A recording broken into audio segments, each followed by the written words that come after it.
श्री राधा वल्लभ लाल। सद्गुरुदेव भगवान की जय।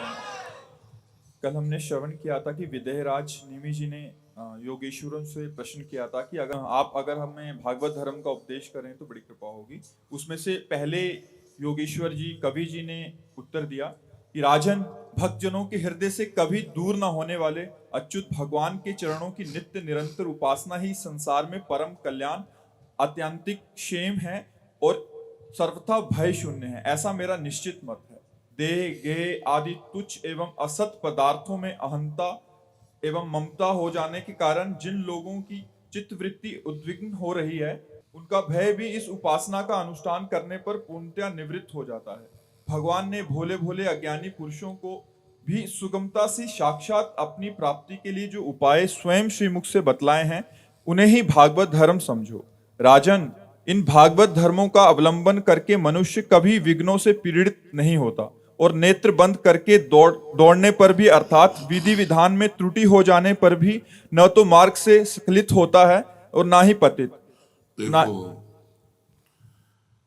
प्रारंभ से ही साधक को सिद्ध बनने की चेष्टा नहीं करनी चाहिए। अगर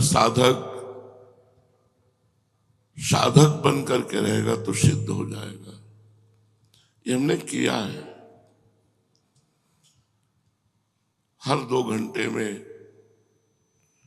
हर अनुष्ठान की समाप्ति में कृष्णार्पणमस्तु, शिवार्पणमस्तु, राधा वल्लभ अर्पणमस्तु आप करके देखिए। यद्यपि हम जिस मार्ग में चल रहे हैं ये प्रेम धर्म है। श्री राधा वल्लभ लाल की विमल ध्वजा फहरंत, भगवत धर्मो जीत के निज प्रेमा ठहरंत। निज प्रेमा ठहरंत नेम कछु परसत नाही। कोई नियम नहीं, पर वो स्थिति नहीं है। अभी हम ककारा परमार्थ का पढ़ रहे हैं तो प्रथम सुने भागवत, भक्त भगवत वाणी गीता और भागवत में चित्त लगावे और गीता और भागवत के सिद्धांतों को अपने जीवन में उतारे तो हित मार्ग में चल सके।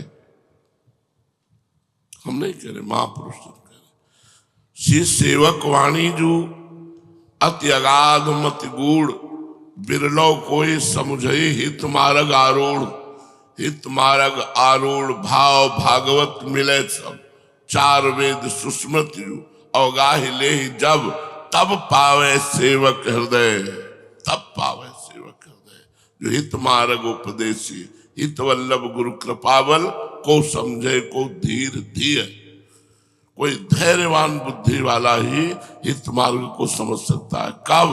जब भागवत वेद पुराण शास्त्र इन सब का अवगाहन कर लिया और सब सिद्धांतों को समझ लिया और फिर सब नियम धर्म कर्म प्रियालाल के चरणों में समर्पित करके निरंतर श्यामा श्याम में रत। तो हमें लगता है नए साधकों को चाहिए, जिनका मन चंचल है, जिनकी इंद्रियां बस में नहीं, उनको ये साधन अपनाना चाहिए। भागवत धर्म ये बहुत विशद विशाल उदार भागवत धर्म है। जो भी हम कर्म करते हैं मन से, वचन से, बुद्धि से, अहंकार से, अनेक जन्मों की आदतों से यत करोषि, वो भगवान को हम समर्पित कर दें। राधा वल्लभ अर्पणम आप देखो करके आपको लाभ मिलेगा। हर 1 घंटे में, हर 2 घंटे में समय को और साधन को बस ये देखते रहो कि जैसे हम रसोई बनाते हैं तो श्री जी की दाल में कोई कंकड़ न हो, कहीं कोई बाल न हो, कहीं कोई अपवित्र चीज न हो। ऐसे ही ये जो समय हम प्रभु को समर्पित कर रहे हैं, कोई गंदे कार्य न हो, कोई मलिन आचरण न हो। अगर वो है तो अर्पित नहीं किए जाते, पश्चाताप किया जाता है, जलन पैदा की जाती है और प्रभु से प्रार्थना की जाती है कि आज की दिनचर्या में जो हमसे त्रुटि हुई, जो हमसे अपराध बने, हे नाथ हमारी कल की दिनचर्या में ये रह न जाए, आप कृपा करो। छांटे, अपने कर्मों को, अपनी चेष्टाओं को, कि कौन से कर्म और चेष्टाएं प्रभु को समर्पित करना है। वैसे भगवान ने तो जो आदेश किया है वो यत् करोषि, सब। पर हम साधक हैं, अगर हम विवेक नहीं लगाएंगे महापुरुषों के वाक्यों में तो लगेगा पाप कर्म भी भगवान को समर्पित कर दे, लेकिन ऐसा हमने कहीं पढ़ा नहीं कि पाप कर्म भगवान को समर्पित कर दे। हाँ, ये जरूर है कि हमने लड़ाई लड़ी है जरूर उनसे, कि सब आपका तो कड़ुआ किसका, समर्पित नहीं किया, पर उनसे लड़ाई लड़ी है कि मिठाई आपकी, रसगुल्ला आपका, पूड़ी आपकी, खीर आपकी, तो मिर्च किसकी, ये कड़ुआपन किसका। हे नाथ, मेरे हृदय से वो दोष हटा दो जो आपके सन्मुख होने में, और ये बड़े सूक्ष्म होते हैं। देवर्षि नारद जी ने वर्णन किया, जब तक शरीर रहता है तब तक ये दोष साधना से चिंगारीवत हो जाते हैं, तरंगवत हो जाते हैं, ऐसा वर्णन किया है। लेकिन संयोग प्राप्त होते ही ये ज्वालामय और समुद्र में हो जाते हैं। इसलिए कभी साधक अपने को इंद्रिय विजयी न समझे, चिंगारी साधना से हो जाती है। साधक को लगता है कि अब हमारा कौन क्या बिगाड़ सकता है, बस ये कौन क्या बिगाड़ सकता है, ये असावधानी उसको फंसा देगी। महाप्रभु हरिवंश चंद्र जी कहते हैं, यही डरे डरपि हरिवंश हित, जिनो भ्रमय गुण सलिल पर, जी नामन मंगल लोक त्यों, सुहरि पद भजु न विलंब कर। उपासक को भागवत धर्म में पाप कर्म समर्पित नहीं करने चाहिए, नहीं तो पाप कर्म करने का उत्साह हो जाए।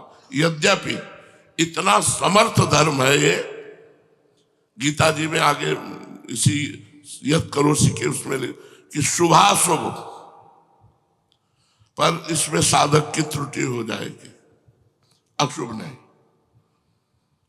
गुण तुम्हार समुझे निज दोषा, जे सब भांति तुम्हार भरोसा। दोष को बर्दाश्त न करें। कभी कभी हम भगवत विधान मान करके दोष को बर्दाश्त कर लेते हैं, यद्यपि भगवत विधान ही उस दोष से उसे निवृत्त करता है, पर उसकी गरिमा, उसकी तपस्या, उसकी साधुता एक बार दांव में लगेगी। इसलिए उपासक को चाहिए शुभ शास्त्र अनुमोदित, संतवाणी अनुमोदित आचरण करे, और वो आचरण भगवान को समर्पित करे। और जो शास्त्र विरुद्ध, संत विरुद्ध आचरण बन जाए, उनके लिए ताप करे, अंदर जले। ये जो जलन होती है इससे पाप नष्ट होता है।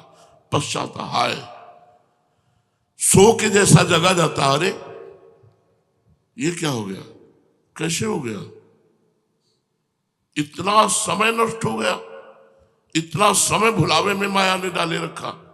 ओ भगवान करुणा में ये जो जलन हुई हृदय में, वो सब पाप ताप धोबा देती है।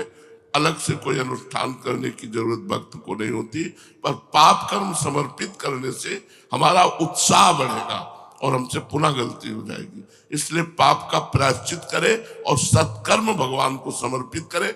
यद्यपि शास्त्र जो आज्ञा कर रहा है, इसीलिए भगवत ऋषि जी ने लिखा, सुने भक्त मुख। क्यों?